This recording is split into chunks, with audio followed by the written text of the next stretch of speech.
हमारे पास इस तरह से एक क्वेश्चन है। If a fan is purchased by A from B of ₹1000 and tax is 10%, find the amount of bill.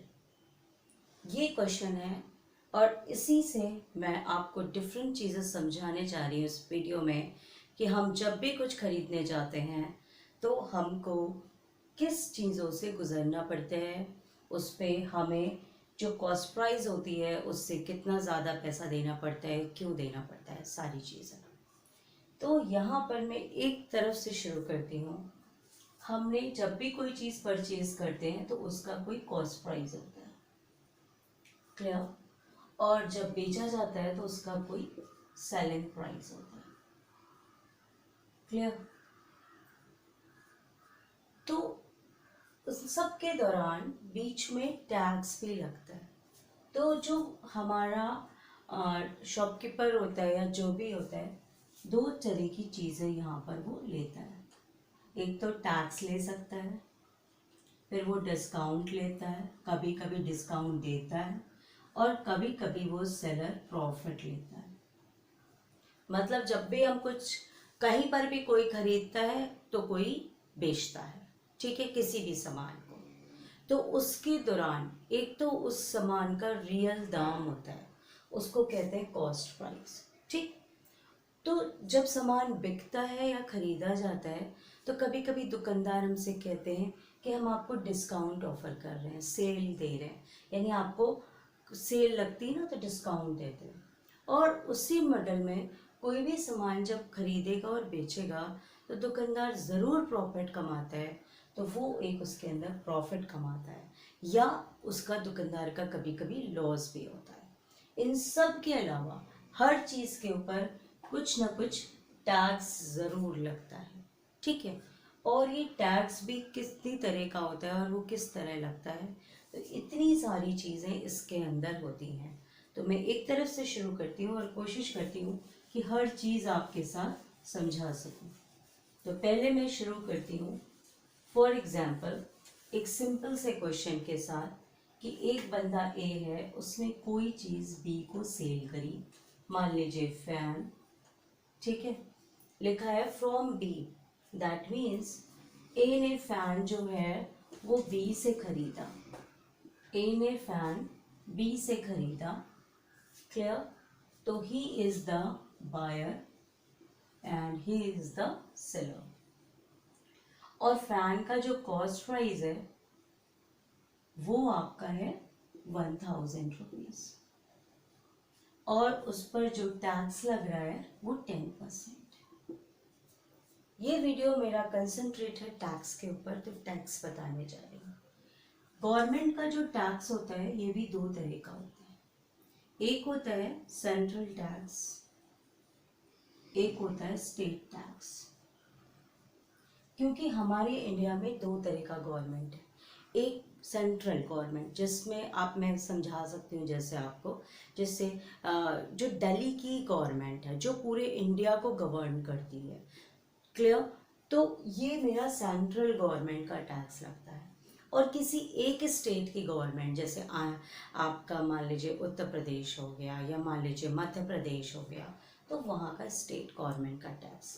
तो इसको ऐसे समझ सकते हैं कि जैसे कोई बंदा कोई सामान बनता है मान लीजिए यूपी में, उत्तर प्रदेश में, और उत्तर प्रदेश में ही उसको सेल कर देते हैं, ठीक है। तो वहाँ पर हमारा स्टेट टैक्स लगेगा उस प्रोडक्ट के ऊपर, ठीक। इसी तरीके से अगर मान लीजिए कोई प्रोडक्ट यूपी में बनता है और वो जाकर एमपी में सेल होता है, या कोई प्रोडक्ट जम्मू कश्मीर में बनता है, शॉल वगैरह, वो आके यूपी में सेल हो रही है, तो प्रोडक्ट किसी दूसरी स्टेट में बन रहा है, आके किसी दूसरी स्टेट में उसको सेल किया जा रहा है, तो वहाँ पर जो टैक्स आता है वो सेंट्रल गवर्नमेंट का टैक्स आता है, क्लियर।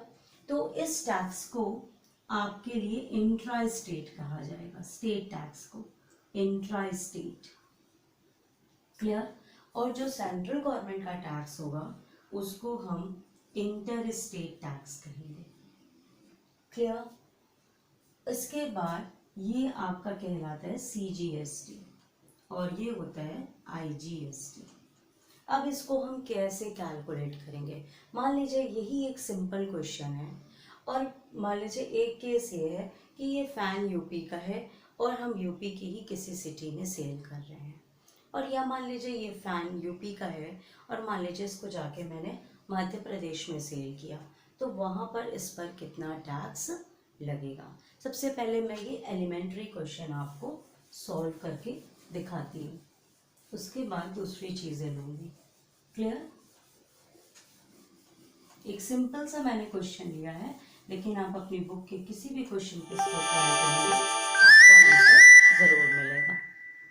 तो जब भी हम ये टैक्स कैलकुलेट करते हैं, फॉर एग्जांपल हमने इसको सेंट्रल गवर्नमेंट के लिए, मतलब इंटर स्टेट कंडीशन में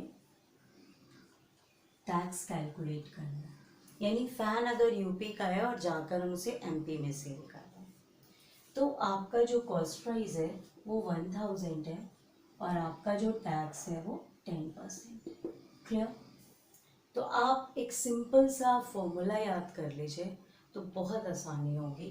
दैट मीन्स एसपी, या आप यहाँ लिख सकते हैं एसपी मत लिखिए। For example amount of bill paid by the person, कि उस वो जो बंदा है वो टोटल पैसा कितना पे करेगा।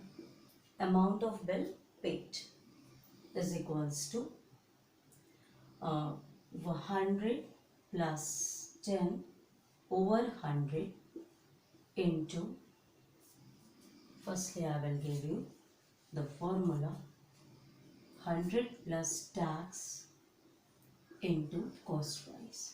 Clear? That is 100 plus 10 over 100 into 1000. So it becomes 110, 100 into 1000. It get cancelled and we get 1100 rupees. So this is the amount of bill paid by that man. ये वो पैसा है जो वो उसको टोटल पे करेगा। अब अगर हमने यहाँ पे टैक्स निकालना हो तो हम वो टैक्स कैसे निकालेंगे? देखिए, हम वो टैक्स निकालेंगे, टैक्स आपका जो ये अमाउंट ऑफ बिल आया है minus cost price, that is 1100 minus 1000, that is rupees 100. So this is the tax paid to the central government, interstate tax. Okay, this is our interstate tax. जब कोई सामान किसी एक स्टेट से दूसरे state में जाके सेल किया जाता है। अब इसी क्वेश्चन में हम सीखने जा रहे हैं कि अगर कोई सामान, यू मान लीजिए यूपी के किसी सिटी, इलाहाबाद है या कानपुर है, वहीं से किसी दूसरी सिटी, फॉर एग्जांपल आगरा है, अयोध्या है, नोएडा है, वहीं पे सेल करते हैं, तो हमारे ऊपर किस तरह से टैक्स लगेगा और वो टैक्स क्या होगा। क्लियर? तो उसमें हम क्या करते हैं,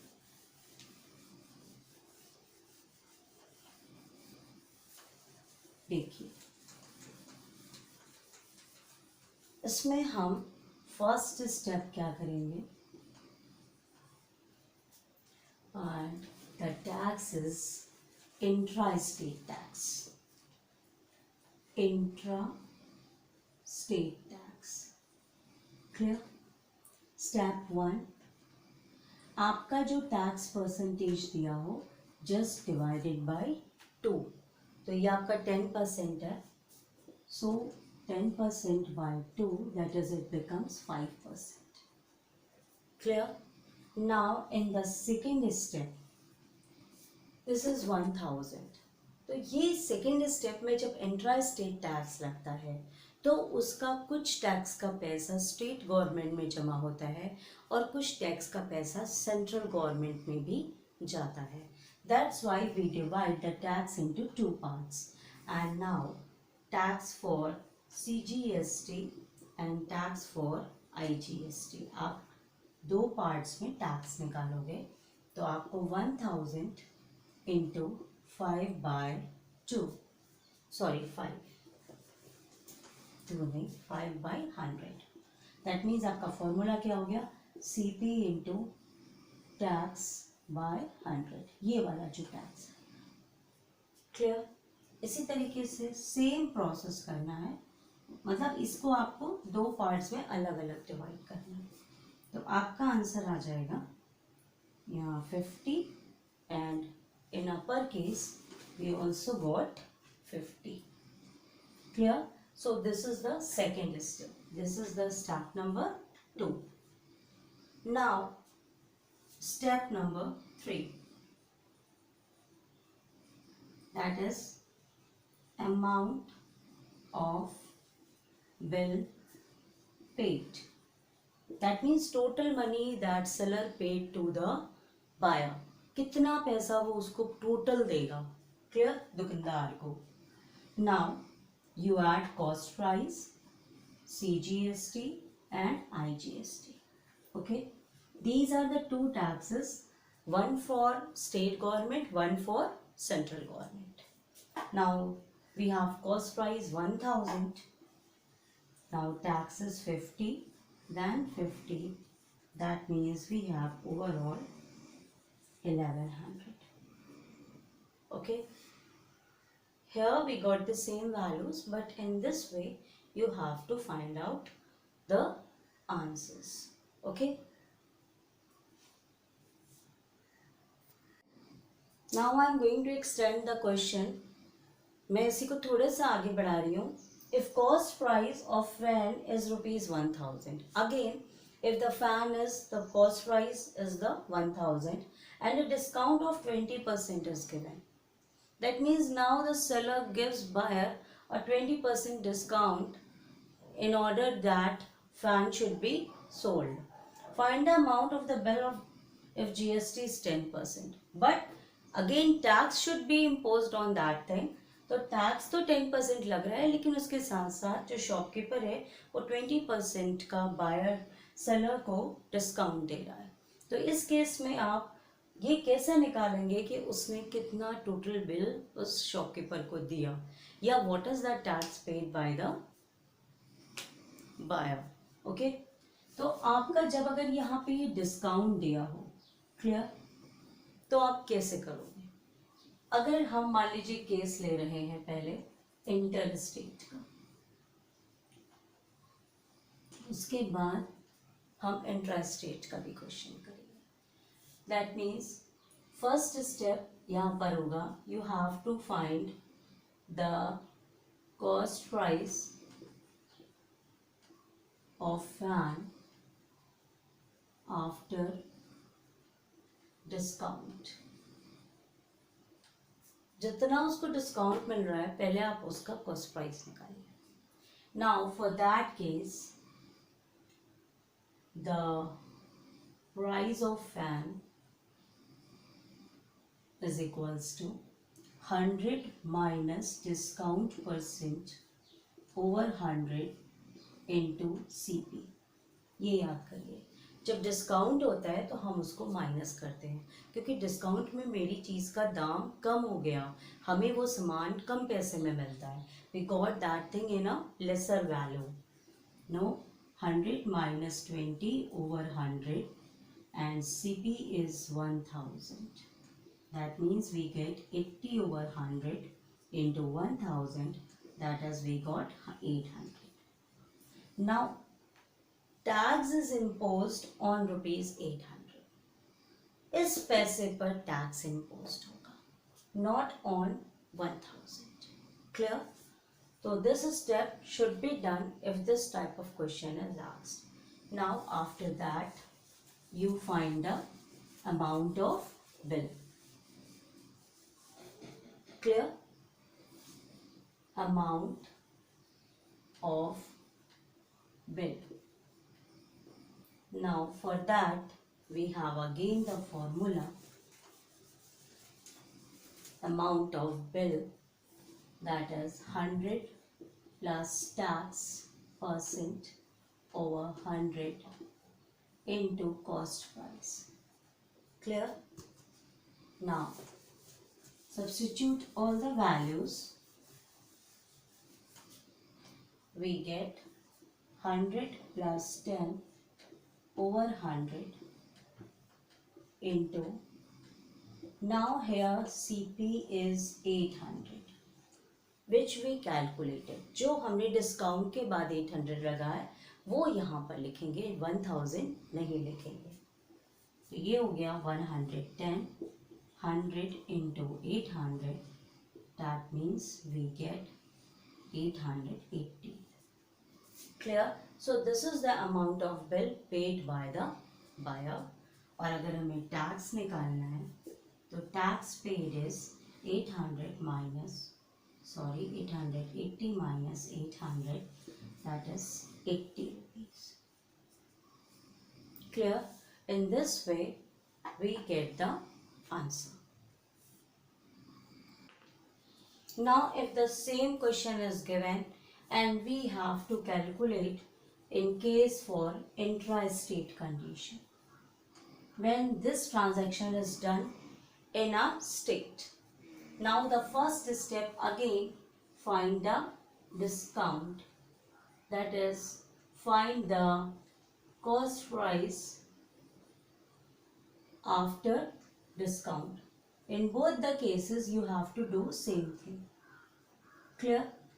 So we get 100 minus discount percent over 100 into cost price, that is 100 minus 20 over 100 into 1000, that is 80 by 100 into 1000 and we get 800. Okay. Now in the second step we find the tax, which we should have to divide between CGST and IGST, that is central government and state government, and we have a tax of 10%, that is 10 by 2, we have 5%. Clear? Now we have to find taxes paid for this for the both of the cases. So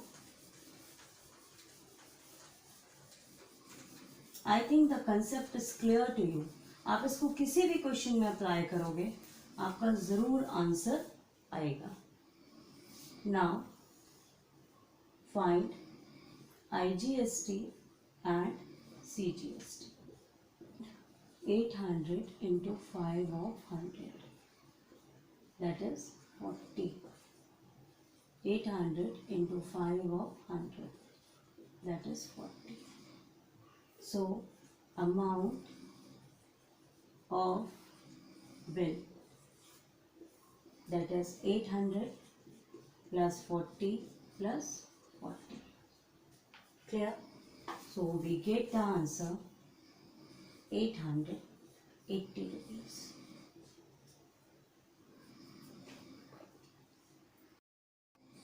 आइए इसको पूरा समझाते हैं कि किस तरह के दो टैक्सेस होते हैं. इंटर स्टेट टैक्स होता है और इंट्रा स्टेट टैक्स होता है.